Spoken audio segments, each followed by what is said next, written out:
Classical is being played in the lower losers, bracket. yeah, the losers lower bracket. Like, oh my goodness. That will be even more dramatic. Like, that's a lot more on the line. Yeah. I've thought about this before, but like, chances of them actually pulling this one off was definitely going to be, I won't say slim, but the story can't be better written than that.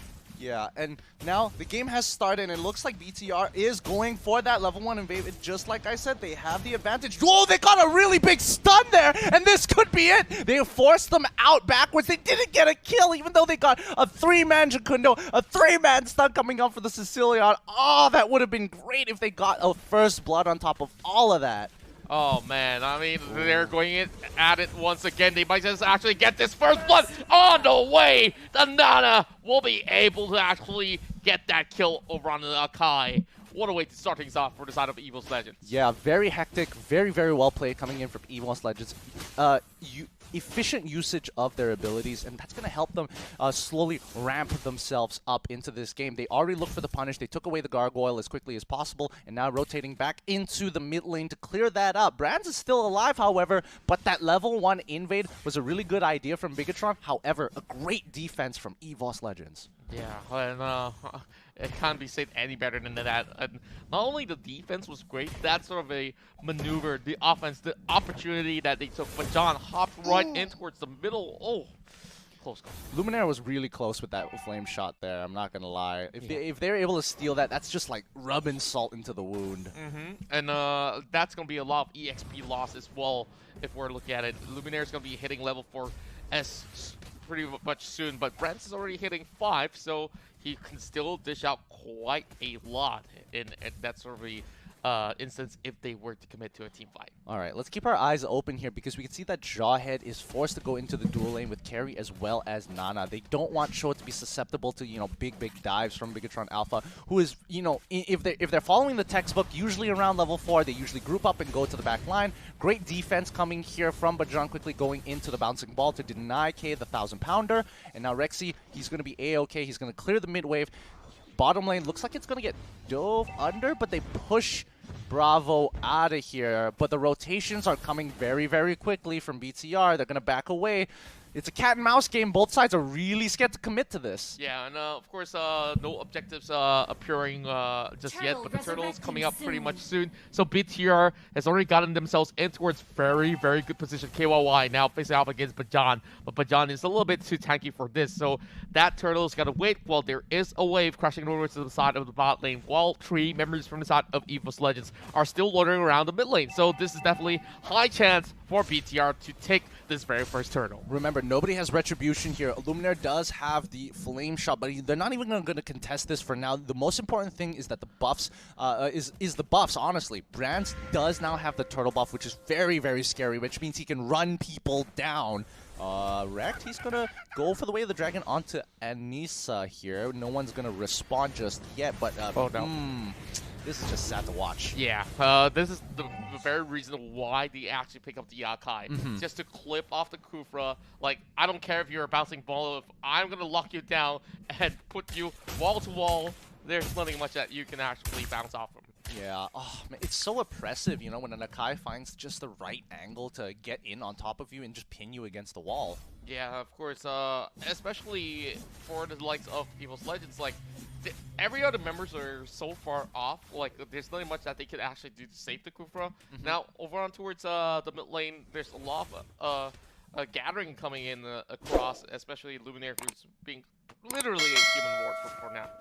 And you can see Rekt here doing the exact same thing as the Uranus, both proxying the waves, but they're going to start the fight immediately on the backside. Juan is in a lot of trouble being caught out by Bravo, but didn't get the ejector. They managed to pull on through. Kufra is going to sacrifice his life, but they trade 1-for-1 out of all of that. What? Whoa, really a big move coming in from Luminaire. He positioned so well, and he didn't really reveal himself until much later on, but BTR still got the upper hand through the bottom side, but they are making it a trade nonetheless over in the mid lane. Yeah, this is really worth it for EVOS because if we're talking about how important the mid lane tier 1 is in comparison to the bot lane tier 1, mid lane tier 1 is way more important as it guards more entrances to the jungle. So now EVOS Legends will be able to walk towards the buff a lot safer in comparison to Bigetron Alpha. Yeah, but Bigetron is still going on that sort of a forced push, but John though, he's actually stopping all these sort of bleeding coming in from the side of EVOS Legends. Now the little turtle will come up online, but we don't really care about the turtle. We're gonna see whether or not this fight will reroll over on the bottom side. Perfect Hurricane Dash, but they are being locked up. It's a killing spree on towards that Kufra as the Bruno gets 3 kills in the back. Anybody else feel bad for the tanks at this point? Because it's literally just the tanks who are like sacrificing their lives for the rest of the team. But now it's going to be a 4v4 situation, and Nisa is in the top side, so they won't be able to contest this turtle. EVOS will take the turtle, but will lose top tier 1 in return. So, you know, it's a bit of a trade-off for either team. Yeah, I think it's not too bad. Now that we're looking at it, things are being evened out. So let's catch this replay by Realme. Look at how they actually started with this fight. He hops over the wall. KYY, he sucks too much damage. But of course, the main target right there, they managed to finally bring down that Bruno. And that goal was actually funneled in towards carry. So that's definitely important. For Juan to actually get his items up. Not to mention that Bravo actually had to use the ejector to get the Akai out of there just to protect him at the very end. So really, sorry, KYY to get him out of there at the very end. So that was really, really nice because in most situations, like if it literally something was a little bit closer, he would end up throwing the minion instead, and that would have been really awkward. Yeah, pretty awkward indeed. But I'm looking at Luminaire actually taking quite a lot of damage out of that, but lucky enough, Calvary has already arrived while the rest of BTR say, okay, we got no more business to do around here. But Bajan, he's trying to actually set up something right here. He's going to go on that bouncing ball, forces out that working dance. So that's pretty much a good news for inside of EVOS. Honestly, I think EVOS, if Sicilian landed his stun there, they would have been able to secure the kill because the 1,000 pounder was just used 2 seconds earlier and it would have still been on cooldown. So a wasted opportunity there. But never mind. Let's see whether they can make maximize chances elsewhere across the map. Yeah, and then we're looking at Rekt already getting that Blade of the Heptaseas as well. So that's definitely good news. Well, if we're looking in towards how they're setting things up, they are targeting KYY quite a number of times. And if they actually push a little bit harder, they will be opening things up for the top side river spawn, which is coming up soon. Yeah, and you know, in terms of the patch notes and the changes to the Blade of the Heptaseas, I kind of miss the old Blade of Heptaseas. Now I feel like Blade of Heptaseas is a little too strong in terms of an item when you pair it up with something like, you know, Endless Battle and Blade of Despair. It takes a little bit of time, yes, but like as a first item, it's really, really good. Yeah, pretty much true. Back then, it used to be like maybe a third item, so because of the price point. But now everyone's like, okay, let's rush this on the Cho, and you just get like a full set of kit that's so beneficial for his likings. And now we're looking towards KYY defending this buff. That's going to be Bajan just walking away, but over on the bottom side, Bravo flips off Rekt. He knows that this is too much of heat to take. Yeah, Rekt is a little too strong for the Jawhead as of yet. Even though Jawhead could look to potentially cheese Cho later on, but he's got to take as many opportunities to fight him as he can, because they have shown 3 members into the mid lane as well as 1 in the top. So that way Cho can easily split push without having to worry about getting rotated on, because his team is just keeping tabs of where everybody is. Yeah, and now over on the bottom side, we're already seeing another collapse on the KYY, and that Panda's got nowhere to escape. EVOS Legends will be able to actually take 1 more kill in the back, and hoping to actually escort this wave up towards the mid lane. And 1 more minute, we're going to see the Lord popping up soon. Oh, just look at this. Bigetron Alpha is playing to their strength. Brands is getting big. He's got 3 kills in the bag. He's getting a lot of gold. His Purify is still up. 1 on the other side just bought his golden staff. He is 1 kill up, and 2 has gone to Luminaire because of his 6 snipes with a flame shot. Hopefully, because he has those 2 kills, he can be a little bit more useful. In this situation. He is playing Sicilian, so I'm just saying. Yeah. Oh, no. Oh, no way. I mean, that's just nasty right there. They got the tower, they got the kill, and this is also forcing EVOS Legends to back away. They're preparing for this this sort of a Lord setup as we are looking at right now. couple of all these movements across their own jungle to make sure that the camps are all cleared up, and Carry should be pretty much up online if he gets another item up. And now they take blue buff here. It's coming to a point. It's coming to a point where it's like, where do they go from here, right? EVOS Legends is kind of hovering around. Oh, they actually go for the engage, but John goes for a really big engage. However, he's getting a little bit of punishment here. The ultimate from Rexy is coming out. They're trying to look for a pick, but instead, Bigetron disengage really, really nicely and put a bit of damage into the Kufra as well. So overall, really good play. Yeah, I would definitely agree. They didn't need to actually fully commit to that. They pulled off just by the nick of time, and it's all very much instinctively as well. Now, this also means that they won't be able to actually create a little bit more space. But I'm looking at EVOS already setting up. KYY is looking for that Hurricane Dance. He pins it over the wall!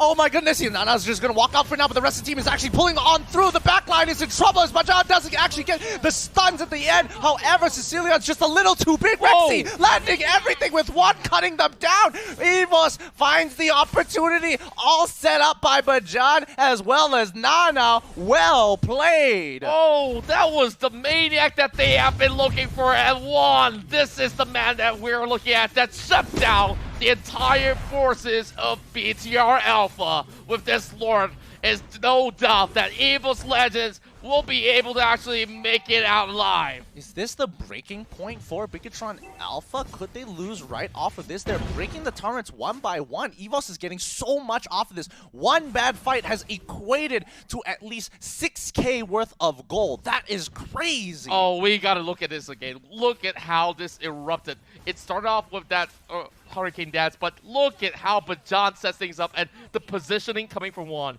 Every single shadow step that she takes, it's just perfect for them to actually get those kills in the way. Yeah, and I thought Bajan wanted to, trying to leap in, but instead he realized, like, I don't have enough time here, and I need to buy 0.5 seconds, 0.5 seconds for Juan if I want to win this fight. So he quickly buffers in his ultimate, flickers forward. He doesn't actually land the stun, but because the animation, while you're doing the animation, and if you are caught by it, you are going to be, a little bit of a mini stun pushed back, a little bit of a knockback for 0.5 seconds, and that's all Juan needed to secure all those kills. But it's going to be a breaking point here. If that Lord breaks through and they get that inhibitor turret, it's going to be so big. Anicia is going straight in. He's going to try and get punished, but the ultimate is going to be popped by the Uranus. Rekt is waiting in the back line here. The rest of them have to disengage. They do survive this onslaught. Now we're looking at the mid lane defense as well. Rexy is just trying to actually poke down KYY, making sure that he has no room to even hop right in for a Hurricane Dance. So now that things are resetted over the mid, I feel like it kind of backfired. And of course, they were looking to catch out on that Kufra as well. And they didn't really take him down in time. That's where, of course, they know, okay, that out is out of the way. We can easily catch up to anyone else at the back. I think we also have to notice, like, the play style between both of these teams. You can see that both EVOS and Bigetron are a little afraid to commit wholeheartedly to this. And that final fight where Kufra was ready to die, Juan probably, I'm assuming Juan was making the call saying, hey, I'm in a really great position. They just use all of their big ultimates. We can actually win this fight. I just need 0.5 seconds. And of course, that's time being bought, and it might just actually buy them their ticket in towards that grand final rounds as well. So EVOS here taking very safe steps to make sure that they do not let this one slip off. Now, there's going to be a little bit more of that sort of wave crashing into its mid side. Next Lord, and the up and running in more than a minute. Yep, 60 seconds until it's going to be coming back from now here on out. EVOS doesn't necessarily need to do anything now. They've already taken all the outer turrets, and Bigetron Alpha is kind of stuck in their position. EVOS, they are scaling, but Bigetron Alpha isn't too far behind. Like, they're hitting the 42k mark, which does mean that Brands has probably gotten his full core item build. It's just the situational items that he needs to finish up at this point in time for the components. And the rest of the team, I mean, the tanks will slowly scale. Luminaire is going to have that Divine Glaive, and that no matter how much magic resist you have, that Divine Glaive is always going to give you some extra value.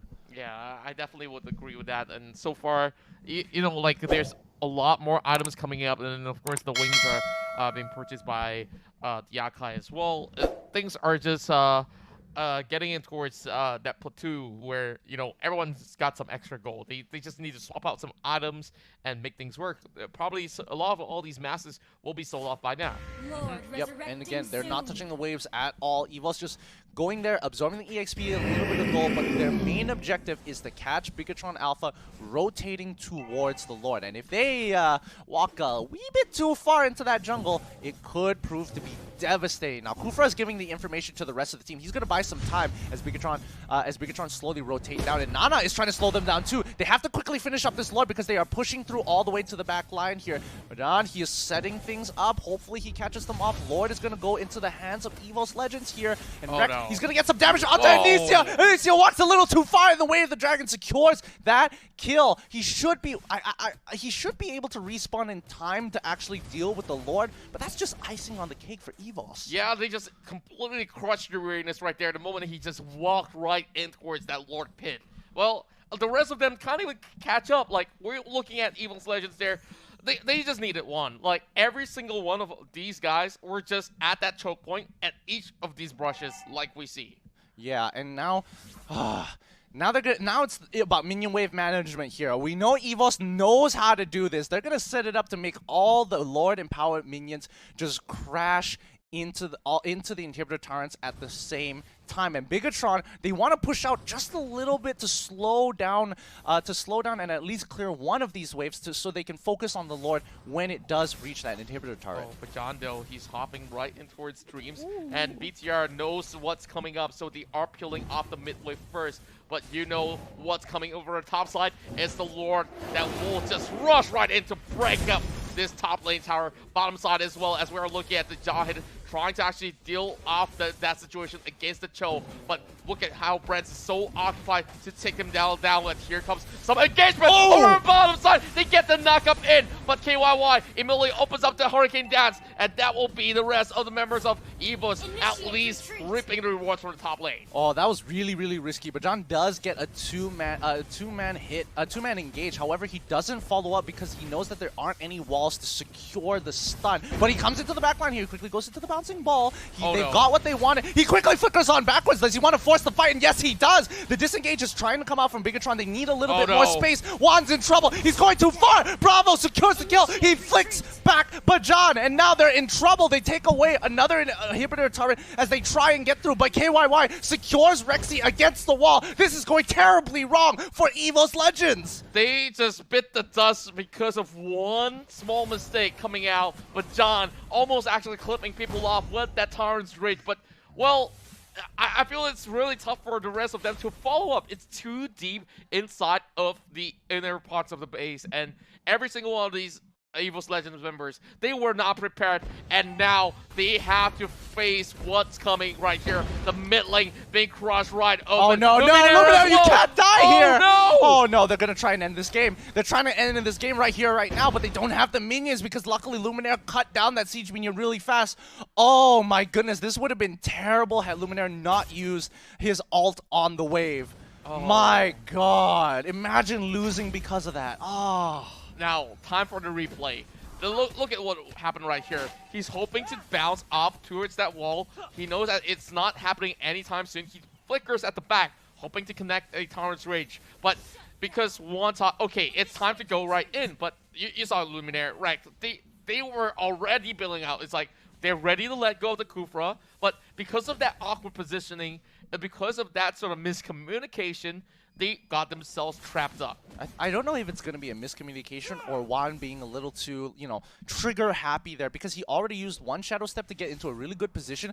I felt like when he Shadow Stepped again in towards Bigetron Alpha, thinking that he's got his whole team behind him. Like, you could even see Rekt being really hesitant to go in. It's like, I don't have my abilities yet. You might want to wait like a couple of seconds. But again, Juan really wanted to capitalize on the opportunity created by Bajan there. So maybe it could have been a little bit of both. Yeah, it's kind of like a little bit of both. You know what's really interesting about this matchup so far? It's so late even at some point in time, and none of these guys are actually hitting the double-digit kills yet. Maybe the closest one right now is of course EVOS Legends, and now they do have the Lord right up online. It's just that they are setting up the waves. They know that this is right down below, and now they're trying to actually break down that immortality in the hands of KYY. A little bit of stunts over on the side of Bajan doesn't prove to be all that much. Juan is soloing that war right now. So this should be another lifeline for the side of EVOS Legends, but they're already trying to actually cut off the entry point for KYY. He's switching it back! Bajan is in trouble, but it might just be a little bit of a pickup right there. The Kai is dead, and Bravo flips him out with the back as well. Here comes Anissa looking in for that raid, and Juan going in towards that battle as well. Oh, Rick! The back door! The back door! Oh my goodness! This is happening right now! They don't have time! EVOS Legends take this win!